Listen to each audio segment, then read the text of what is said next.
Howdy, and welcome back to Celebrating Vintage Model Kits. We'll be looking at an Airfix kit from 1964. This is the Il-2M3 Stormovik. It's kit number 293 and 1/72nd scale, and it's a Series 2 kit. So the IL-2, you won't get too much into it because I think a lot of people know quite a bit about it. But it was 36,183 were produced. If you include the IL-10s, which was the revised version of it, puts it at 42,330, which is the single most produced military aircraft in history. The only thing that's produced it was the Cessna 172. Surprisingly, it's got over 44,000 of those built and counting. That 44,000 was from 2015, so I think there's probably quite a few more since then. So the IL-2 Type 3 or 3M, specifically what this one is supposed to represent, had redesigned wings. They're commonly called arrow wings.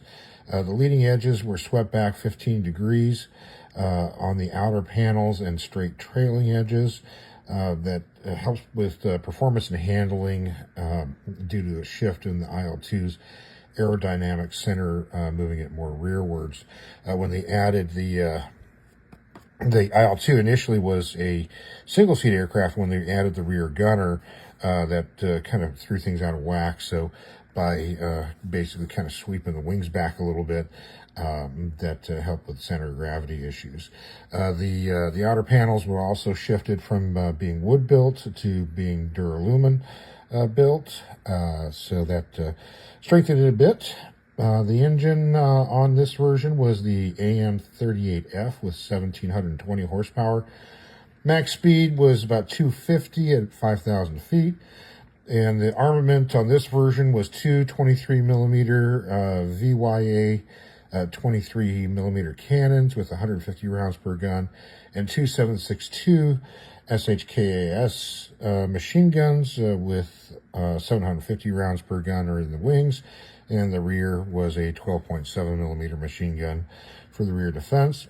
As far as weapons load, you carry up to 8 RS-82 rockets or 4 RS-132 rockets, or 6 100-kilogram bombs in little wing cells that were built into it. So that's a little synopsis on this particular version of the IL-2. So let's take a look at the kit here. So this is commonly referred to as a red stripe box on these, I believe. The ScaleMate says this artwork's being done by Roy Cross, but I'm not so sure about that. This is very simple looking artwork for Roy Cross. And we've got the Stormovik name across the bottom here, but then small print. We've got the Il-2M3 on the side here. We've got it being the Series 2 and a 72nd scale. Also available is the Hunter, Mirage 3. On this side, repeat again with the Beaufighter and Avro Anson. Also, we've got the little punched tab here that you can pop out to hang on a peg. Not so sure how well those hold up. You got Made in England on the end. And the kit number pattern of 293. Again, Airfix 72 scale. So we open it up, and this is printed straight onto the cardboard. Folding box. And the bottom is taped. And this one's got the nice paper for instruction sheet, kind of that slicker gloss, with some little bit of history in 3 different languages of the Stormovik, general instructions, the call-outs for the different designators on the construction, and quite a bit of stuff going on here on step 1. Almost the whole aircraft getting put together here. And then we've got landing gear. Looks like maybe retractable on this one, possibly. And then step 2 is bombs or rockets, I guess. Yeah, those are probably rockets, I think. Looks like radiator, gear doors, and then little extra bits and bobs of the canopy and some guns, exhaust, and painting guide with using Airfix paints. So these color callouts are for Airfix paints, printed in England. And then we have our decals. Still have the wax paper cover. And just basic stars and some Russian slogan. And it's just kind of a generic thing, so I was not able to locate that specific aircraft in any kind of photographs. And here we got our plastic. So molded in this wonderful powder blue. And typical mid-60s Airfix. Some raised panel lining.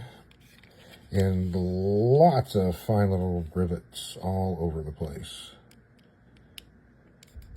It's not huge, but it's a lot. And we've got a little bit of representation for the fabric covering on the rudder. Nothing for the cockpit interior at all.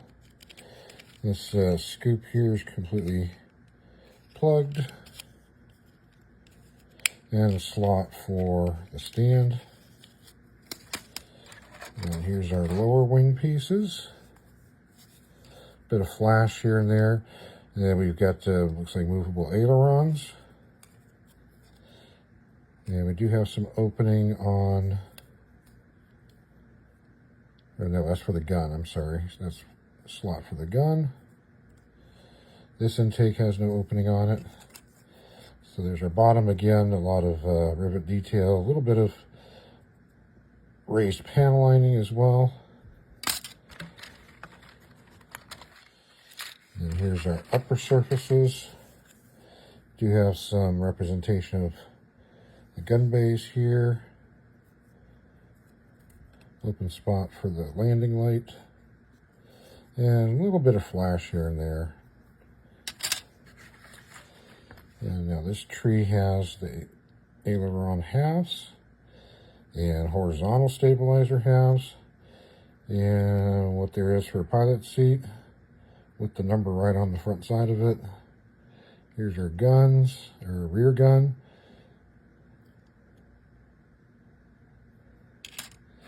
And this sprue has the other half of the ailerons and stabilizers. And there's our air crew. Just generic pilot guys. Not the best in the world. Quite a bit of flash on this tree. There's our landing gear, very simple. There's our wheels, rear wheel. There's our guns.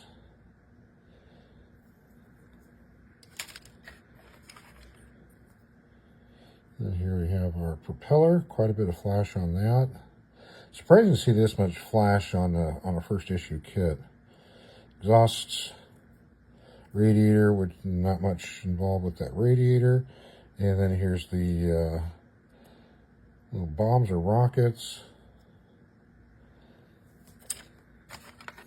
And what else we got in here? Now these have come loose. These are the front of landing gear parts there. Here's our clear parts, and these are pretty typical of 60s Airfix. We've got a little bit of raised panel lining, very, very shallow, but really thick plastic and very, very poor crazed. Just, I don't know how much you can see there, but it's just, yeah, unfortunately, I don't know what Airfix's problem was, but their clear parts were just awful in the 60s. Really took away from their kits. Granted, I mean, there's not a lot to see inside, but still. And here's our basic stand. The Airfix logo on it. And that's it. So, Kind of a spiffy little kit.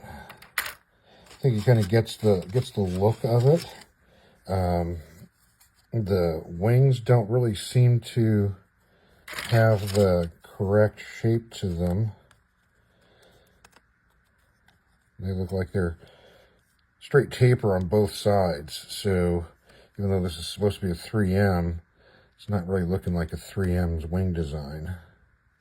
This should be almost straight across the back, and the front here should cut back quite a bit. So probably an earlier version is what they're doing. So it'd be a pretty substantial conversion on this if you wanted to actually make a 3M. Or an M3, I should say. So there it is. That is your Airfix Stormovik. As far as other boxings, so there's this one here, the first issue in 64. Also in 64, Airfix by Craftmaster for the U.S. market, which had different artwork on it. You know, from view from behind, attacking a column. 73 was a revised box, still using this artwork here. 1980, Airfix Gunze in Japan released a kit with new Roy Cross art, and that one definitely is Roy Cross. You can really tell that that's Roy Cross. Then in 87, Airfix released it with new artwork by James Goulding.